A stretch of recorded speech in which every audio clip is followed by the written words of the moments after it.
Siapa di balik kelompok anti-Syiah ANAS?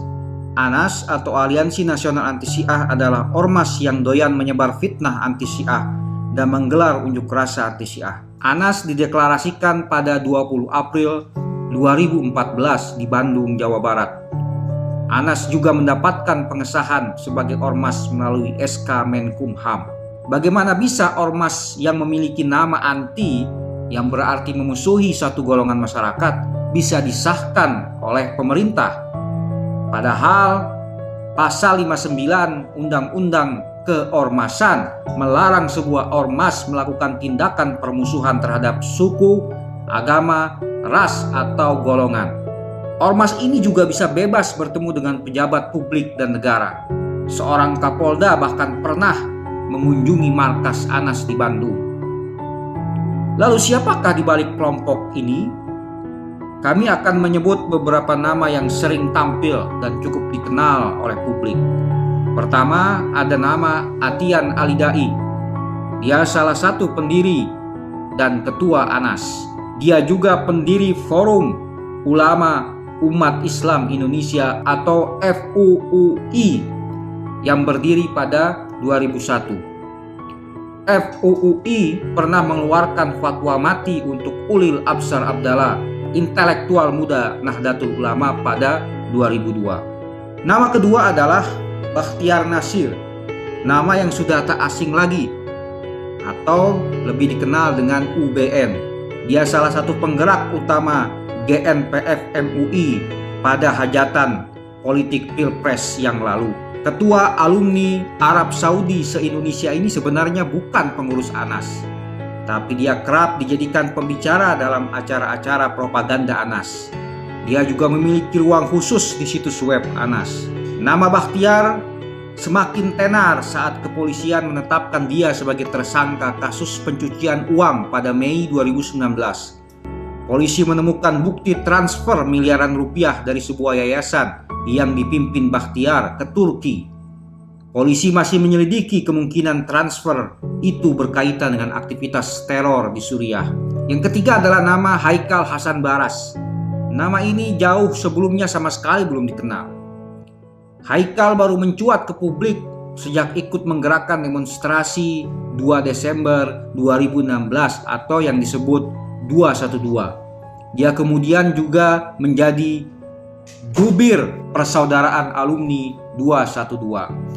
Haikal adalah ketua ANAS Jakarta. Tak banyak informasi soal latar belakang Haikal. Sebuah laporan mengatakan Haikal menempuh pendidikan sejak sekolah dasar hingga universitas di Jakarta.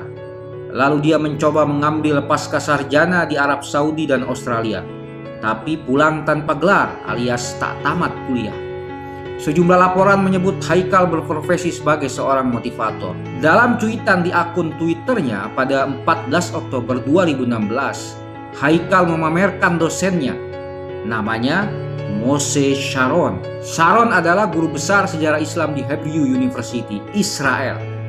Tak dijelaskan dalam cuitan itu apakah Haikal menamatkan studi di Israel atau tidak. Sharon adalah sejarawan Zionis tulen. Pandangannya tentang Islam dan Palestina mengerikan. Apakah ketika memamerkan nama Sharon dan fotonya, Haikal tahu itu dan bahkan mengamini pandangan sang guru besar? Sharon misalnya memandang bahwa perang tumbuh dari peradaban Islam. Dia berkata, kapanpun ada Islam, maka di situ ada perang. Nama berikutnya adalah Muhammad Zaitun Rasmin. Dia pemimpin Wahdah Islamiyah di Makassar, Sulawesi Selatan. Dia kini menjadi wakil sekjen Majelis Ulama Indonesia. Zaitun tampaknya bukan bagian dari struktur ANAS, tapi Zaitun kerap dijadikan narasumber dalam acara-acara propaganda ANAS. Zaitun sudah lama dikenal dengan pandangan anti-Syiahnya. Wahdah sendiri pada awal 2000 pernah punya keterkaitan dengan individu-individu yang terlibat dalam aksi teror. Sejumlah tersangka bom Makassar 2002 mengaku sebagai pengikut Syawal Yasin, salah seorang petinggi Wahdah. Syawal sendiri adalah alumni Camp Mujahidin di Afghanistan. Dia dianggap berperan dalam menyiapkan kamp pelatihan militer di Mindanao untuk orang-orang dari Sulawesi. Selain 4 nama di atas, ada setidaknya 2 nama lain. Keduanya tidak terlalu dikenal secara luas. tapi penting untuk disebutkan dalam kaitan mereka dengan Anas. Pertama adalah Farid Oqbah. Dia sudah lama dikenal sebagai orang anti Syiah dan saat ini dia salah satu anggota Majelis Syuro Anas. Farid Oqbah adalah bekas anggota jaringan teror Jemaah Islamiyah. Dia pernah mampir di kamp pelatihan militer di Afghanistan pada dekade 1980-an. Kamp yang dibangun Osama bin Laden dengan bantuan intelijen Amerika Serikat CIA, intelijen Arab Saudi, dan intelijen Pakistan. Nama berikutnya adalah Abu Jibril yang juga duduk sebagai anggota Majelis Syuro Anas. Abu Jibril adalah salah satu pimpinan Majelis Mujahidin Indonesia atau MMI. Syawal Yasin juga ikut aktif dalam organisasi ini. Pada 2005, nama Abu Jibril menjadi headline di media massa karena sebuah bom meledak di pekarangan rumahnya atau yang dikenal dengan sebutan bom Pamulang. Abu Jibril kala itu hanya dipanggil polisi sebagai saksi. Tapi insiden itu tak urung mengungkap siapa sebenarnya Abu Jibril. Sejumlah laporan menyebut Abu Jibril adalah figur senior di jaringan teror JI selain Abdullah Sungkar, Abu Bakar Bashir, dan Hambali. Abu Jibril pernah ditangkap di Malaysia pada 2002 dengan jerat Internal Security Act karena menyerukan pendirian Daulah Islamiyah di Asia Tenggara. Namanya kembali mencuat ketika anaknya Muhammad Jibril ditangkap polisi pada 2009 karena terlibat dalam aksi pemboman Hotel Ritz-Carlton dan JW Marriott, Jakarta. Muhammad Jibril adalah pemimpin redaksi situs web arrahmah.com, salah satu media ekstrim. Muhammad Jibril kemudian divonis 5 tahun penjara karena mengetahui rencana pemboman dan menyembunyikan Nurdin M. Top dalam pemboman yang juga anggota JI Al-Qaeda di Asia Tenggara. Pada 2011, Dewan Keamanan PBB memasukkan nama Muhammad Jibril ke dalam daftar hitam teroris jaringan Al-Qaeda karena ikut mendanai aksi teror. Muhammad Jibril menyusul ayahnya, yaitu Abu Jibril, yang sudah sejak 2003 masuk dalam daftar hitam teroris Dewan Keamanan PBB. Dengan orang-orang semacam itu, keberadaan Anas membahayakan persatuan bangsa. Dari namanya saja, Anas sudah berpotensi memecah belah umat Islam. Terbukti kemudian, Anas memicu friksi bukan hanya dengan warga muslim Syiah, tetapi juga dengan komunitas muslim lain, terutama NU.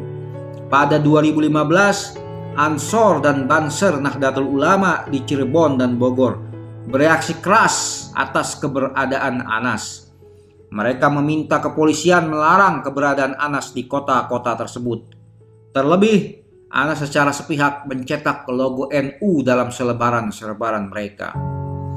Ketua Ansor Bogor menilai Anas menggunakan isu Syiah sebagai strategi yang tujuan akhirnya tetap akan menyerang praktik-praktik ritual NU seperti maulid, tahlil, dan ziarah.